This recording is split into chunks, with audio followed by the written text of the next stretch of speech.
I knew I had been left to die the moment I found the kitchen door locked from the outside.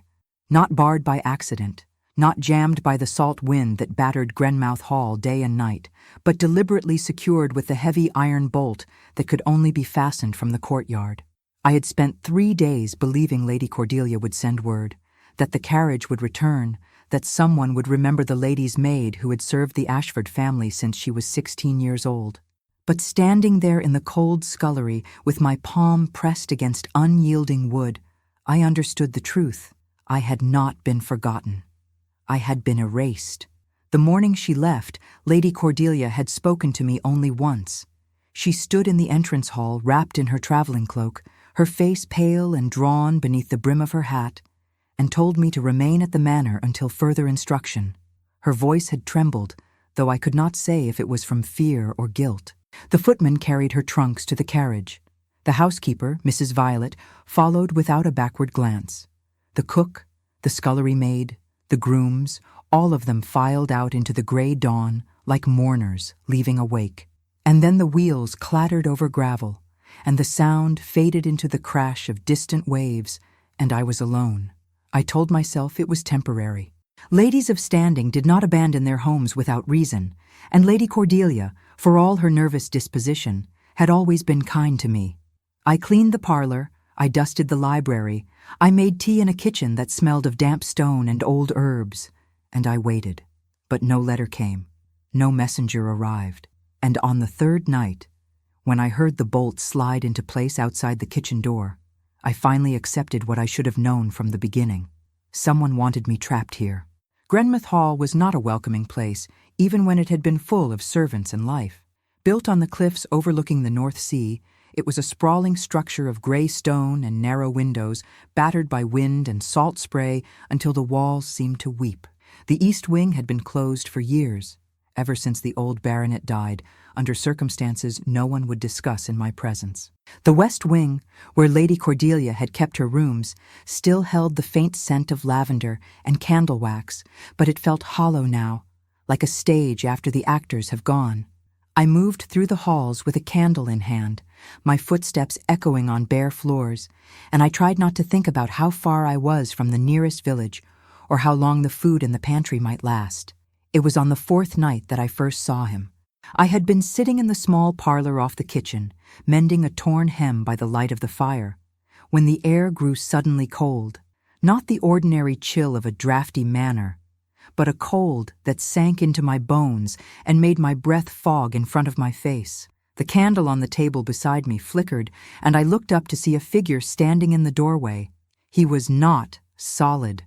I could see the dark wood of the doorframe through the pale shape of his shoulders, and his face was indistinct as though viewed through fog. But I could make out the outline of a man, tall and still, watching me with what I could only describe as intensity. I should have screamed, I should have run. But something in the way he stood there, silent and unmoving, stopped me. He did not advance. He did not speak. He simply watched, and in that watching I felt no malice, only a kind of desperate urgency. And then, as quickly as he had appeared, he was gone. I sat frozen for a long time after that, my needle still clutched in my hand, my heart beating so hard I thought it might crack my ribs. I had never believed in ghosts. I had been raised by a practical mother who taught me to mistrust superstition and to rely on what I could see and touch. But I could not deny what I had just witnessed, and I could not ignore the feeling that had settled over me like a shroud. The figure had not been there to harm me. He had been there to warn me. The next morning, I found the mirror in the upstairs hallway covered in a thin layer of condensation, though the air was dry and cold. When I wiped it away, I saw words traced in the moisture, faint but unmistakable. He is coming. I stared at those 2 words until they faded, my pulse hammering in my ears. Who was coming? And why did this presence, this ghost, feel the need to tell me? I had no answers, only the growing certainty that I was caught in something far larger and darker than I had imagined. I thought of Lady Cordelia's trembling voice, of the hurried departure, of the locked door. I thought of the east wing and the old baronet, and the secrets that seemed to cling to Grenmouth Hall like ivy. And I thought of how very alone I was, I tried the doors again that day, every door that led outside. The main entrance was locked. The servants' door was locked. Even the door to the old conservatory, its glass panes cracked and filthy, had been bolted shut. I could have broken a window, of course, but the cliffs were steep and the drop to the rocks below was sheer. And even if I made it down to the shoreline, where would I go? The nearest village was 5 miles along a treacherous coastal road, and I had no money, no references, no proof that I was anything more than a trespasser. So I stayed. I rationed the food in the pantry. I kept the fires burning in the rooms I used and left the rest of the manor cold and dark. I read the books in the library, dusty volumes of poetry and philosophy that Lady Cordelia had never touched, and I waited for him to appear again. He came to me in fragments over the following days. A shape in the corner of my vision as I climbed the stairs. A reflection in the window glass as I stood looking out at the churning sea. Always silent, always watching, always fading before I could speak. I began to feel less afraid of him and more curious. What did he want? What was he trying to tell me? And why did his presence feel almost protective, as though he were standing guard? It was on the 7th night that I heard the carriage. I was sitting in the library, wrapped in a blanket, reading by the light of a single lamp, when the sound reached me through the thick stone walls, the rattle of wheels over gravel, the snort of horses, the creak of a brake being applied. My first thought was relief. Someone had come. Lady Cordelia had sent word. I would be released. But as I rose and moved to the window, I felt a cold hand brush against my shoulder, and I turned to see him standing behind me, clearer than he had ever been before. His face was still obscured, but I could see the shape of his mouth, the tension in his jaw, and I heard, as clearly as if he had spoken aloud, a single word: run. I did not run. I could not. Instead, I stood at the window and watched as a man stepped down from the carriage, his dark coat billowing in the wind. He was tall and broad-shouldered, and he moved with the kind of deliberate confidence that comes from authority. He looked up at the manor, and even from this distance I could see the sharp lines of his face, the intensity of his gaze. He did not look like a rescuer. He looked like a hunter. And I understood, with a sinking certainty, that the phantom had been right. Someone was coming, and whoever he was, I was meant to fear him. The man approached the door and knocked, a heavy sound that echoed through the empty halls. I did not move. I barely breathed. The knocking came again, more insistent this time, and then I heard the scrape of metal on metal and realized he was unlocking the door. He had a key. Of course he had a key. Someone had given it to him. Someone had sent him here. The door swung open, and his footsteps sounded on the marble floor of the entrance hall. I heard him pause, heard him call out in a deep, measured voice that sent a shiver down my spine. "Is anyone here?" I did not answer. I stood frozen in the library, my heart pounding, my hands clenched in the folds of my skirt. I could hear him moving through the rooms below, methodical and unhurried, and I knew it was only a matter of time before he found me. The phantom was gone. I was alone again, and I had no idea whether the man who had just entered Grenmouth Hall was my salvation or my doom. His footsteps grew louder, climbing the stairs now, and I knew I had only seconds to decide. I could hide, I could confront him, I could wait and see what he wanted. But as his shadow fell across the doorway and I saw him standing there, his eyes meeting mine across the dim room, I realized that the choice had never been mine to make. He stepped inside, and the world I had known, the fragile solitude I had built around myself, shattered like glass. "You are trespassing," he said, and I nearly laughed at the absurdity of it. I stood there in the library with my blanket clutched around my shoulders like armor, staring at this stranger who had walked into Grenmouth Hall as though he owned it, and I felt anger rise in my chest, so sharp it burned. Trespassing. As though I had not spent the last 7 days trapped in this house, rationing stale bread and wondering if anyone would ever come. As though I had chosen to be here. "I am Lady Cordelia's maid," I said, and my voice came out steadier than I expected. "I was instructed to remain here. You are the one who has no right to be in this house." He studied me for a long moment, his eyes dark and unreadable in the lamplight. He was younger than I had first thought, perhaps 30, with strong features and a jaw set in a way that suggested he was not accustomed to being contradicted. His coat was well made, but practical, the kind a man wore when he had business to conduct rather than appearances to maintain. There was something about the way he stood, utterly still and utterly focused, that made me feel as though I were being catalogued, assessed, and filed away for future reference. "Lady Cordelia Ashford has not been seen in 3 weeks," he said. "Her creditors have grown impatient. I was hired to inventory the property and secure any assets that might satisfy her debts. If you were truly her maid, then you were abandoned. And if you are lying, then you are a thief." I felt the words like a slap. Abandoned. Of course I had been abandoned. I had known it for days. But hearing it spoken aloud by this cold, methodical stranger made it real in a way that my own thoughts had not. I swallowed hard and forced myself to meet his gaze. "My name is Thessaly Crane," I said. "I have served this household for 8 years. I am not a thief, and I did not choose to remain here. The doors were locked from the outside." He raised an eyebrow, a faint suggestion of skepticism. "Locked? Yes. I tried every door. Someone wanted me trapped here. Why would anyone do that? I do not know." It was the truth, and yet saying it aloud made me feel foolish and small. I had no explanation that would satisfy a man like him, a man who dealt in facts and ledgers and the cold business of debts.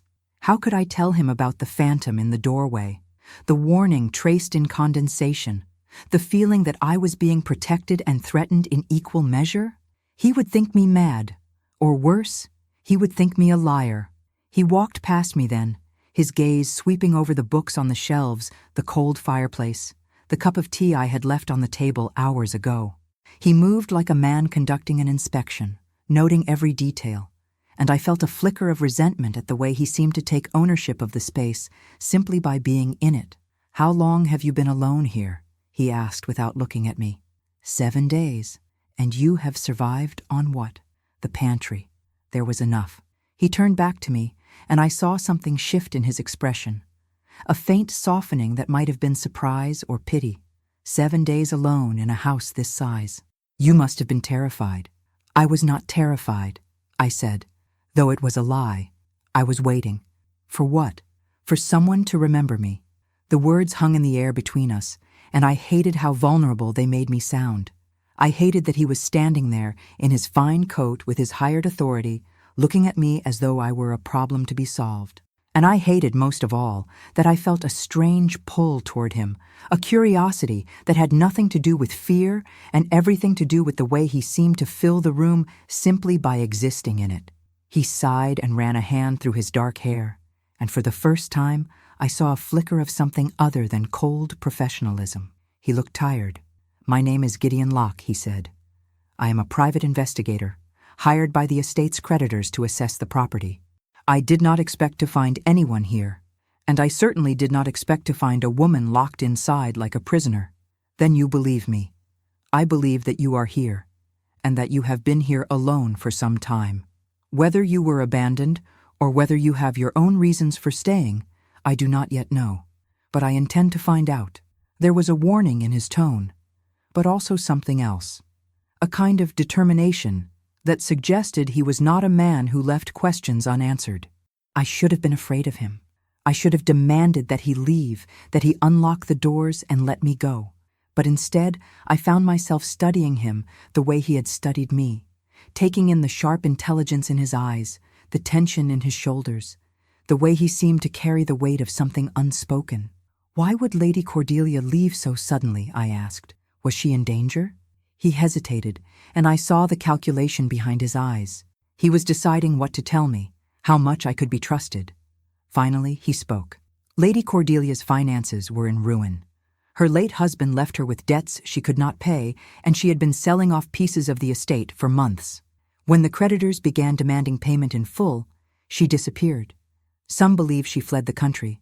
Others believe she is hiding somewhere, waiting for the scandal to pass. And you? What do you believe? I believe that people rarely vanish without leaving traces, and I believe that this house holds answers.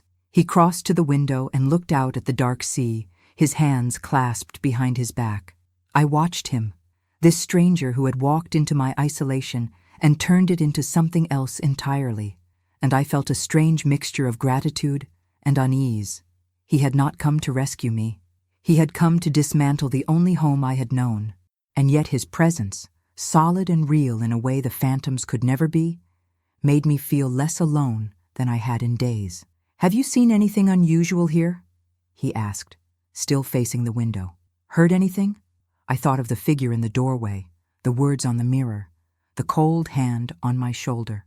I thought of the way the phantom had warned me, the urgency in his silent presence, and I knew that if I told Gideon Locke the truth, he would dismiss me as hysterical or worse. So I chose my words carefully. "The house is old," I said. "It makes sounds, and I have been alone, which makes one imagine things." He turned back to me, and I saw that he was not fooled. "You are lying." "I am not. You are a terrible liar, Miss Crane." Heat flooded my cheeks, and I looked away, angry at myself for being so transparent. He crossed the room and stood before me, close enough that I could smell the faint scent of tobacco and cold air that clung to his coat. Close enough that I had to tilt my head back to meet his eyes. "If you know something about this house," he said quietly, "I need you to tell me. I am not here to harm you. I am here to find the truth. And what if the truth is something you cannot accept? Try me." I hesitated, torn between the instinct to protect myself and the strange, inexplicable urge to trust him. There was something in his gaze, a kind of steadiness, that made me want to believe he was different from the men I had known. The men who saw me only as a servant, invisible and inconsequential. But I had been wrong about people before, and I could not afford to be wrong again. The air grew cold again, so suddenly that I gasped. My breath fogged, and I saw Gideon's eyes widen as he felt it too. The lamplight flickered, and then the phantom was there, standing just behind Gideon's shoulder, clearer than I had ever seen him. His face was still obscured, but I could make out the shape of his eyes, the way his mouth was set in a grim line. And I saw something else, something that made my blood freeze. He was reaching toward Gideon, not in threat, but in something that looked almost like recognition. Gideon spun around, his hand going instinctively to his coat as though reaching for a weapon. But there was nothing there to see. The phantom had vanished as quickly as he had appeared, leaving only the cold and the smell of salt and something faintly metallic, like old blood. "What was that?" Gideon said, his voice low and tense. "I told you," I whispered. "The house makes sounds." That was not a sound. He was breathing hard, his eyes scanning the room as though he could will the phantom back into existence through sheer force of will.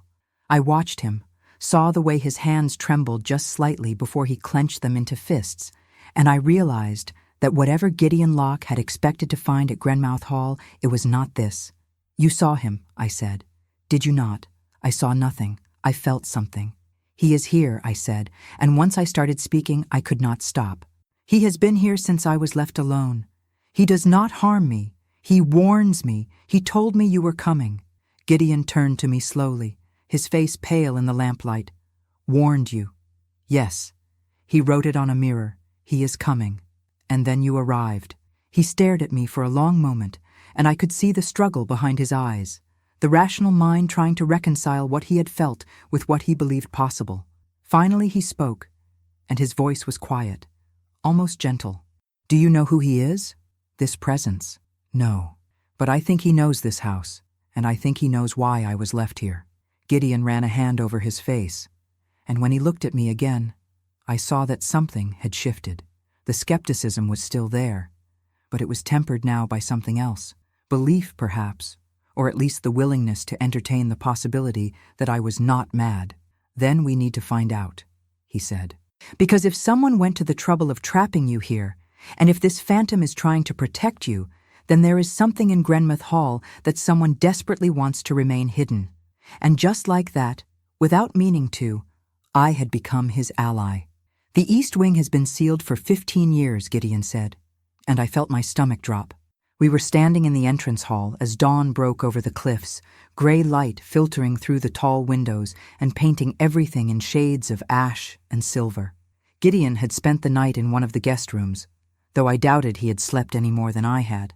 I had lain awake, listening to the wind and the waves and the creaking of old timber, waiting for the phantom to appear again. But he had not come.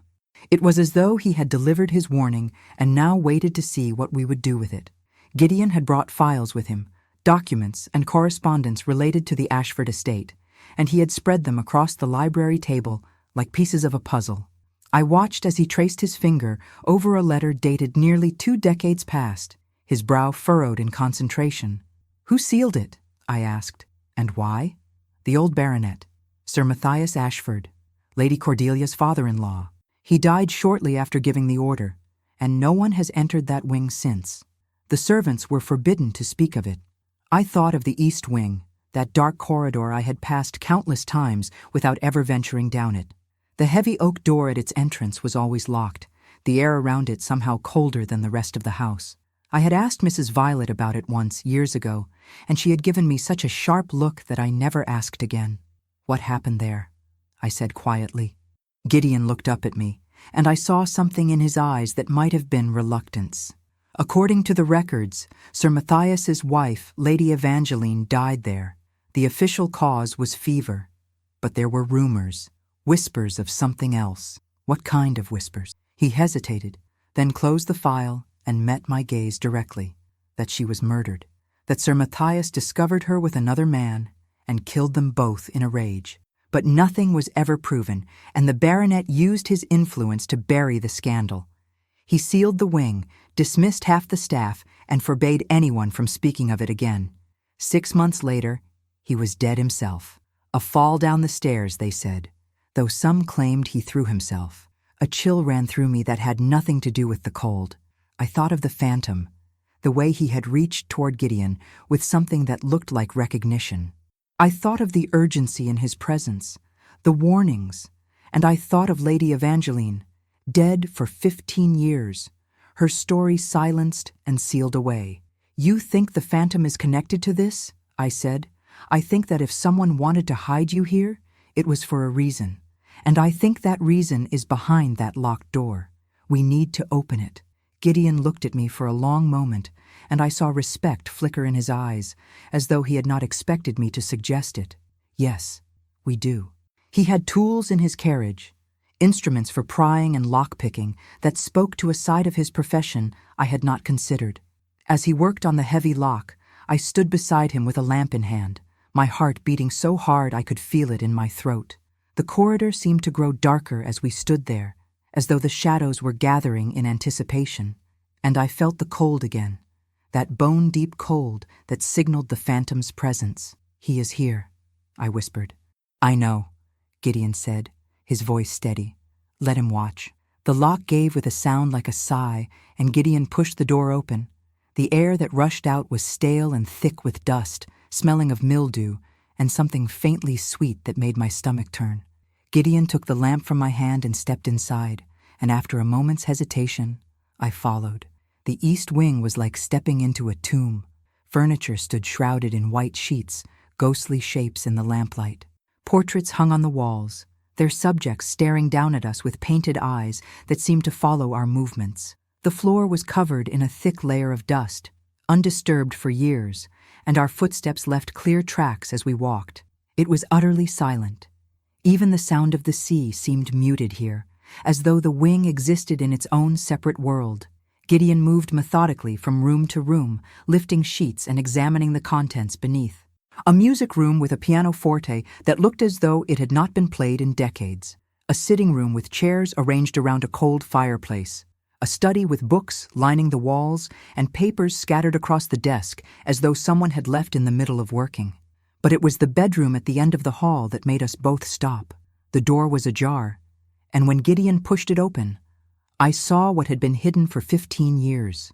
The room was a lady's chamber, decorated in shades of pale blue and cream, and it was exactly as it had been left the day Lady Evangeline died. The bed was unmade, the sheets rumpled as though someone had just risen from it. A nightgown lay draped over a chair. A hairbrush sat on the vanity beside a half-empty bottle of perfume. And on the floor, near the foot of the bed, was a dark stain that had soaked into the rug and turned black with age. "Blood," Gideon said quietly. I could not speak.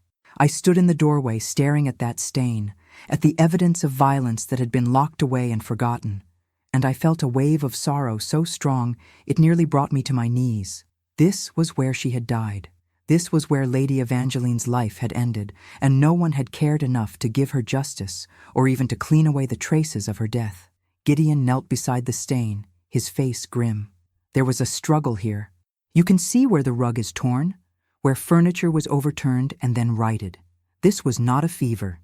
This was murder. And no one was held accountable, I said, my voice shaking. They just locked the door and pretended it never happened. He stood and looked around the room, his gaze sharp and searching. There has to be more. Letters, a diary, something that tells us what really happened. We searched together, moving through the room with careful deliberation. Gideon checked the desk drawers while I examined the wardrobe and the vanity. It was beneath a loose floorboard near the window that I found it, a small leather-bound book tied with a faded ribbon. My hands trembled as I opened it and saw the delicate handwriting on the first page, the private journal of Lady Evangeline Ashford.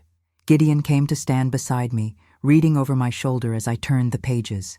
The entries were dated, beginning several years before her death, and they painted a picture of a woman trapped in a loveless marriage. Sir Matthias had been cruel, controlling, jealous of any attention she received from other men. Lady Evangeline had been desperately unhappy, and as the entries progressed, her despair deepened. But then, in the final months, something changed. Her tone became lighter, hopeful. She wrote of someone who had shown her kindness, who had made her feel seen and valued.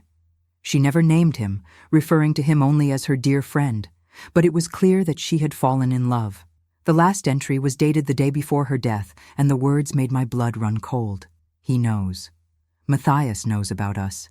I saw it in his eyes tonight at dinner, the rage barely contained. I am afraid of what he will do. My dear friend has promised to help me leave, to take me away from this terrible place, but I fear we have run out of time. If anything should happen to me, let it be known that I loved him truly, and that whatever Matthias does in his anger, it is not justice, but vengeance. I looked up at Gideon, and I saw my own horror reflected in his face. She knew he was going to kill her. She knew, and she could not escape. Who was the man? Gideon asked. The one she loved. I turned back through the pages, looking for any clue, any detail that might reveal his identity, and then I found it. A pressed flower tucked between the pages near the end, and beneath it, written in Lady Evangeline's hand, a single name, Locke. Gideon went very still beside me. I felt the air leave the room as though something had stolen it, and when I looked at him, I saw that his face had gone pale.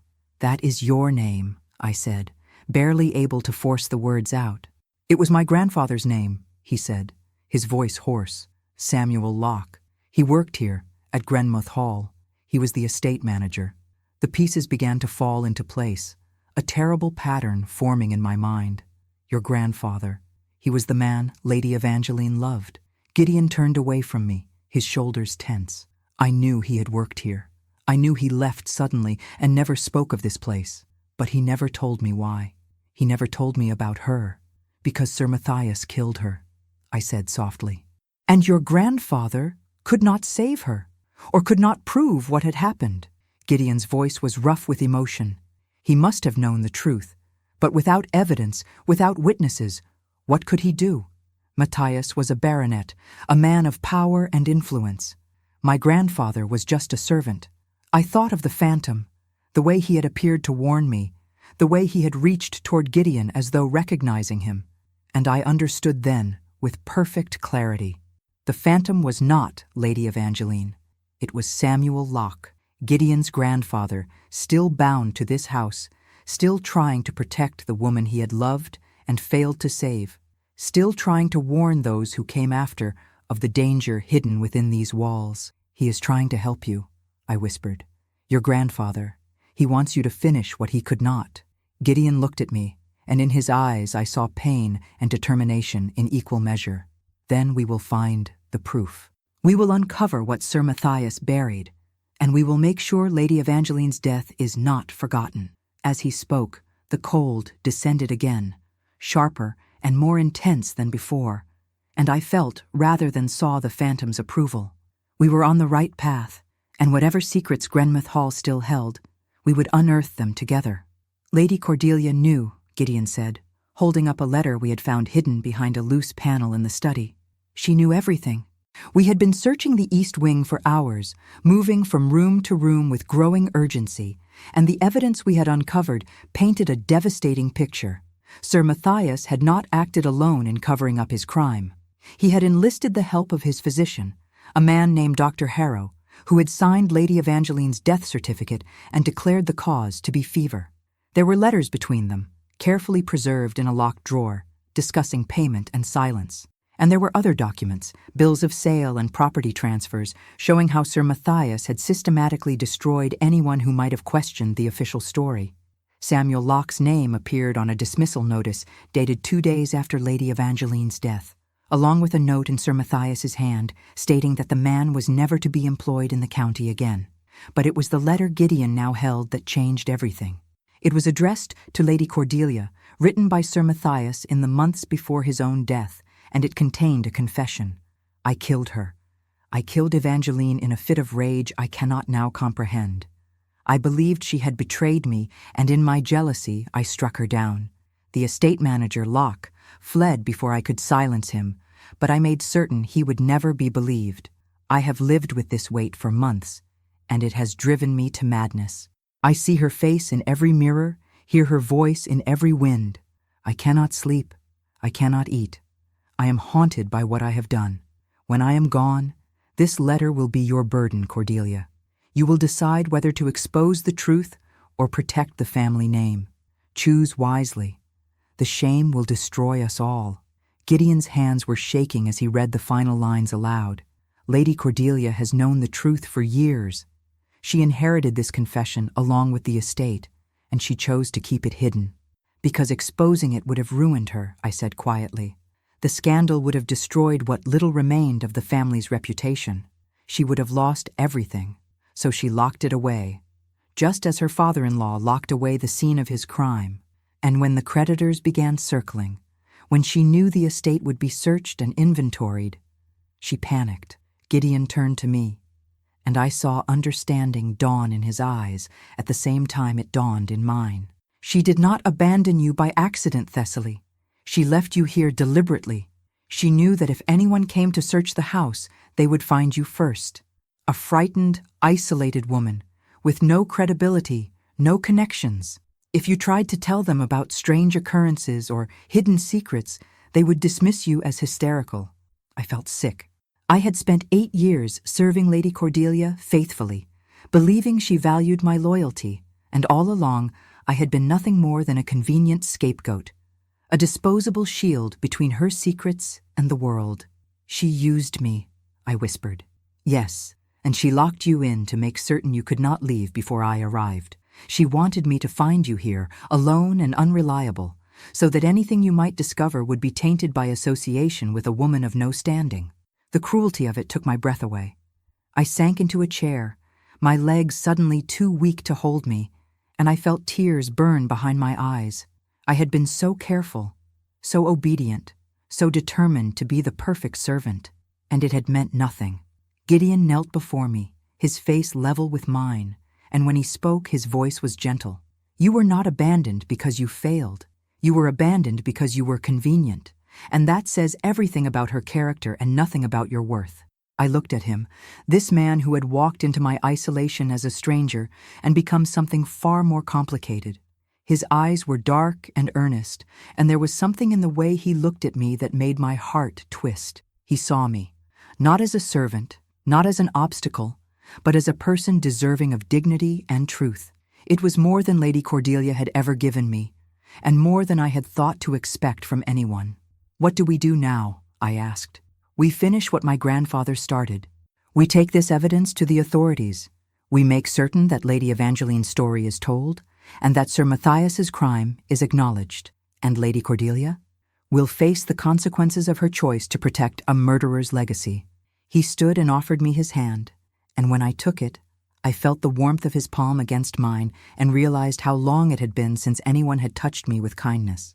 I rose, steadier now, and together we gathered the documents and letters into a leather case. The confession, the physician's correspondence, the dismissal notice, all the pieces of a truth that had been buried for 15 years. As we worked, the cold descended once more, and I turned to see the phantom standing in the doorway. He was clearer than I had ever seen him, almost solid, and for the first time I could make out his features. He had been a handsome man, with strong bones and kind eyes, and the resemblance to Gideon was unmistakable. This was Samuel Locke, estate manager and devoted lover, condemned to haunt the place where his beloved had died. He was looking at Gideon with an expression I could only describe as pride. "Can you see him?" I asked softly. Gideon turned, and though I knew he could not see the phantom as clearly as I could, I saw recognition in his face. "I feel him. I have felt him since we entered this wing. He wants us to know we are doing the right thing." "Tell him," I said, though I was not sure why I felt compelled to speak, "that we will not let her be forgotten. Tell him that his love for her was not in vain." Gideon's voice was rough when he spoke, addressing the empty air where the phantom stood. "I will finish what you could not, grandfather. I will make certain the world knows what happened here. And I will make certain that Lady Evangeline's name is cleared." The phantom raised his hand, a gesture that might have been blessing or farewell, and then he began to fade. But before he vanished completely, he turned to me, and I heard his voice for the first and only time, a whisper that seemed to come from inside my own mind. "Protect him." And then he was gone, and the cold lifted, and I knew with absolute certainty that Samuel Locke's spirit had finally found the peace it had been seeking. He had waited 15 years for someone to uncover the truth, and now that it had been found, he could rest. Gideon and I stood in the silence that followed, and when he looked at me, I saw something shift in his expression, something that made my breath catch. "You heard him, did you not? What did he say?" "He told me to protect you." "From what?" "I do not know. But I think we are not finished yet." We left the east wing as the sun began to set, casting long shadows across the cliffs. Gideon carried the case of evidence, and I walked beside him, my mind racing. We had uncovered the truth about Lady Evangeline's murder, but there was still the question of what to do with it. If we went to the authorities, Lady Cordelia would be implicated. The scandal would be enormous, and while part of me wanted her to face justice for what she had done to me, another part hesitated. She had been kind to me once, before fear and desperation had turned her into something else. As if reading my thoughts, Gideon stopped and turned to me. "You are thinking of protecting her. I am thinking that she made a terrible choice, but that she made it out of fear. Is that enough to condemn her? She condemned you, Thessaly. She locked you in this house and left you to whatever fate might find you. If I had been a different kind of man, if I had come here with worse intentions, you would have had no defense.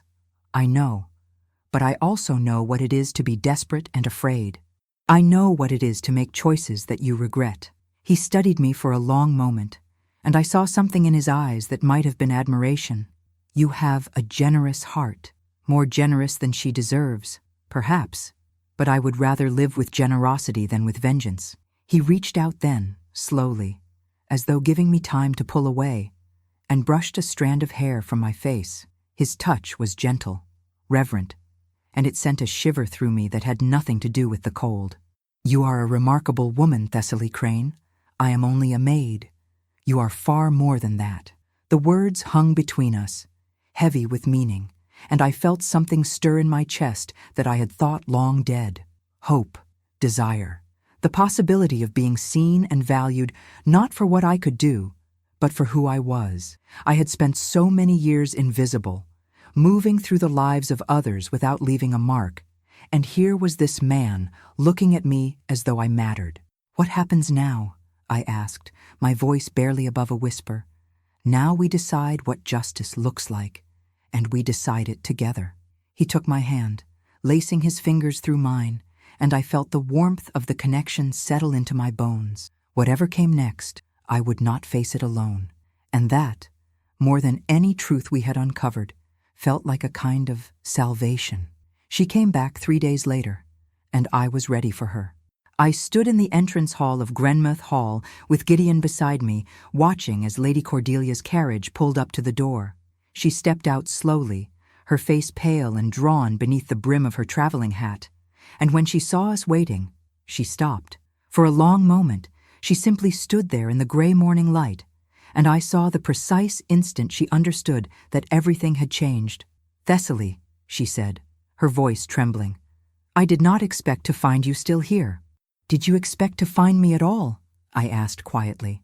"Or did you hope I would simply disappear?" She flinched, and I saw guilt flicker across her features before she composed herself. "I can explain." "You do not need to explain, my lady. We already know." Gideon stepped forward then, his expression hard and unforgiving. "We found the East Wing, Lady Cordelia. We found your father-in-law's confession. We know what he did to Lady Evangeline, and we know that you have been hiding that truth for years." The color drained from her face. "You had no right to enter that wing. It was sealed. It was a crime scene. And you used Miss Crane as a human shield to protect your secrets. You locked her in this house, alone and vulnerable, knowing that if anyone came searching, they would dismiss her as unreliable." Lady Cordelia's hands were shaking now, clutching at her skirts. "I had no choice. The debts, the creditors, they were going to take everything. If the truth about Matthias came out, the scandal would destroy what little remained of the family name. I would have been left with nothing. So you sacrificed me instead," I said, and my voice was steady despite the pain in my chest. 8 years of loyal service, and I meant so little to you that you could abandon me without a second thought. I never meant for you to be harmed. I only needed time to think, to find a solution. You locked the doors from the outside, my lady. You made certain I could not leave. That was not a temporary measure. That was a decision to erase me." She looked at me then, really looked at me, and I saw something crumble behind her eyes. Tears spilled down her cheeks, and when she spoke, her voice was barely a whisper. "I was afraid. I have been afraid for so long. Afraid of the debts, afraid of the scandal, afraid of being left alone with nothing. And when the fear became too much, I made terrible choices. I am sorry, Thessaly. I am so deeply sorry. I wanted to hate her. I wanted to turn away and let Gideon take the evidence to the authorities without a second thought. But standing there watching her cry, I saw not a lady of standing, but a woman who had been crushed by circumstance and expectation, who had chosen cowardice over courage, and would live with that choice for the rest of her life. She did not deserve my forgiveness, but she had my pity. "What will you do?" she asked, looking between Gideon and me. "Will you expose everything?" Gideon's jaw was set. "The truth about Lady Evangeline's murder must be made public. She deserves that much. But what happens to you depends on what you choose to do now." Lady Cordelia wiped at her tears with a gloved hand. "What do you mean?" "You have a choice," I said. "You can cooperate with the authorities, provide testimony about what your father-in-law confessed to you, and help ensure that Lady Evangeline's name is cleared. Or you can try to hide and let the scandal unfold without you. Either way, the truth will come out, but only one of those paths offers you a chance at redemption." She looked at me with something like wonder. "After everything I have done to you, you would offer me that? I am not offering it for your sake. I am offering it for hers. Lady Evangeline deserves justice, and your testimony will help provide it." Lady Cordelia nodded slowly, and I saw a kind of resolve settle over her features. "Very well. I will tell them everything. I will face whatever consequences come. It is the very least I can do." Gideon produced the leather case containing the documents we had found, and Lady Cordelia accepted it with trembling hands. She looked at it for a long moment, as though seeing the weight of her own choices made manifest. And then she looked back at me. "What will you do now, Thessaly? Where will you go?" "I do not know yet, but it will be my choice to make, not yours." She nodded, and there was a kind of sad acceptance in her eyes. "You deserved better than what I gave you. I hope you find it." And then she turned and walked back to her carriage, the case clutched to her chest like penance. I watched her go, and I felt something loosen in my chest. Not forgiveness exactly, but release. She no longer had power over me. I was free. Gideon took my hand, and when I looked at him, I saw warmth and pride in his eyes. "You were merciful when you did not have to be." I was practical. "Her testimony will make the case stronger." "Perhaps. but I think you also understand what it is to be trapped by circumstances beyond your control. And you chose compassion over cruelty. I looked down at our joined hands, at the way his fingers fit perfectly between mine, and I felt something shift inside me. For so long I had defined myself by my service, by my usefulness to others, and I had forgotten that I was allowed to want things for myself. But standing there with Gideon, with the sea wind in my hair and the weight of the past finally lifting, I allowed myself to imagine a different future. One where I was not invisible, one where I mattered. "What happens to us now?" I asked softly. Gideon turned to face me fully, his free hand coming up to cup my cheek. "I have to return to London to deliver the evidence and ensure the investigation proceeds properly. But when that is done, I would very much like to see you again, if you will allow it. And what would I do in London? I have no position, no references that Lady Cordelia would provide. You could work with me. I need someone intelligent and observant, someone who notices details others miss, someone brave enough to walk into a haunted manor and demand answers. You are offering me employment? I am offering you a partnership, in my work, and if you are willing, in my life." My heart was beating so hard I thought he must be able to feel it. "You hardly know me. I know that you are kind and strong and resilient. I know that you chose to protect me even when you had every reason to protect yourself. I know that my grandfather's spirit trusted you enough to reveal himself to you, and that means something. And I know that I have not been able to stop thinking about you since the moment I found you in that library." He leaned closer, his thumb brushing gently across my cheekbone, and I saw the question in his eyes. I answered it by rising onto my toes and pressing my lips to his. The kiss was soft at first, tentative, as though we were both afraid of breaking something fragile. But then his arms came around me and I leaned into him, and the kiss deepened into something that felt like a promise. He tasted of coffee and hope, and when we finally pulled apart, I was breathless. "Is that a yes?" he asked, his voice rough. "That is a yes." He smiled then, a real smile that transformed his serious face into something beautiful, and I felt my own lips curve in response. We stood there on the steps of Grenmouth Hall, with the sea behind us, and the past finally laid to rest, and I thought of Lady Evangeline and Samuel Locke, two people who had loved each other and been denied their chance at happiness. We would not make the same mistake. We would choose each other, openly and without apology, and we would build something real. 3 months later, I stood in a London courtroom and watched as the evidence was presented. Lady Cordelia kept her word and testified to everything her father-in-law had confessed. The scandal was enormous, as we had known it would be, but the outcome was worth it. Lady Evangeline's death was officially ruled a murder, and though Sir Matthias was long dead, his name was struck from the family records and his crimes made public. A memorial was erected in the village cemetery, a simple stone marker that read, "Lady Evangeline Ashford, beloved and remembered," and I stood beside Gideon as it was unveiled. I like to think that somewhere, Samuel Locke's spirit stood with us, finally at peace. Gideon and I were married in a small ceremony that winter, attended by his friends and colleagues and a few women from the boarding house where I had taken a room while learning the investigative trade. I wore a simple dress of deep blue, and Gideon looked at me as though I were something precious. When he slipped the ring onto my finger, I felt the last of my old life fall away. I was no longer Thessaly Crane, the invisible maid. I was Thessaly Locke, partner and wife, seen and valued and loved. We built a good life together. I learned the work quickly, and Gideon was right that I had a talent for observation and detail. We took cases that others dismissed, mysteries that involved more questions than answers, and we solved them together. And at night, in the small house we rented near the river, he would hold me close and tell me that finding me in that haunted manor was the best piece of investigative work he had ever done. Sometimes, on quiet evenings, I would think of Grenmouth Hall and the ghost who had protected me there. I would remember the cold that signaled his presence and the urgency in his warnings, and I would whisper a prayer of thanks to a man I had never met, but who had changed my life. He had loved Lady Evangeline enough to haunt the place of her death for 15 years, waiting for someone who could bring her truth to light. And in doing so, he had given his grandson the chance to find love in the same place where his own had ended.